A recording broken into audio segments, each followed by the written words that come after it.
Huwag kang mabahala, may nagbabantay sa dilim. Nag-aabang sulok at may hawak na patalim. Di kayaan na muli kang masaktan. Huwag ka nang matakot sa dilim. Yeah. Ito ay kwentong hango ng galing sa dalawang taong nagmamahala ng tunay ang ngalay sa Atlando, na kahit na parang bang nagkakataon ay nakakandado dahil magkalayo ang uri ng kulay ng balat ng estado. Ang buhay ni Lando ay di nagkalayo sa marami.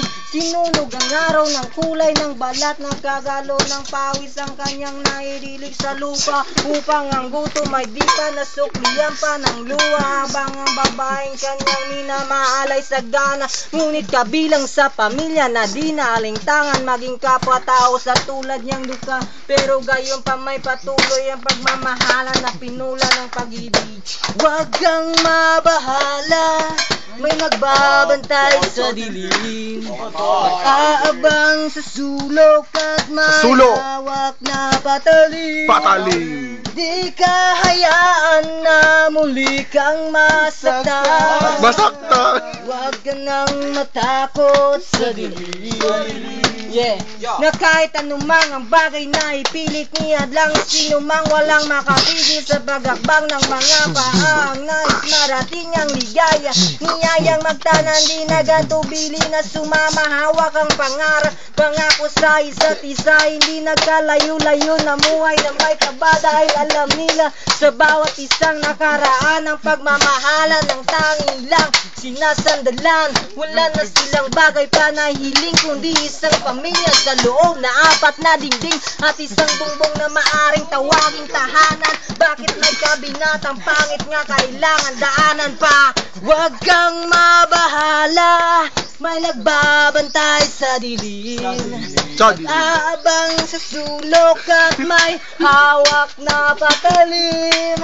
Di ka hayaan na muli kang masaktan. Huwag ka nang matakot sa dilim. Isang gabi ng Huwebes, lumubog ng araw, dun tayo magkita pa sa lubong o siopaw, upang ating pagatian pagdating ng hapunan. Meron pala nakaabang sa amin na kamalasan, istirnita sa mayernita, may sumasakaesa sa tabi ng tigilirang isang makalawang na lanseta. Ang gamit upang makuha lang ang kanyang pitaka, kami mahirap lamang. Bakit hindi siya naawa? Hindi ko naabutang buhay ang aking mahal, at hanggang sa huling antungan may nagdarasal. Bakit po ang laging lumalabas sa aking bibig? Palaboy-laboy ni walang landas, ako'y sinusunod. Baliw sa mata ng marami, siguro ay di ko nakilala ang aking sarili. May pangalay taong grasa, may patalim na gamit, at ang tanging lamay sa malungkot na awit hanggang sabi, gago ka! Mabahala, may nagbabantay sa dilim.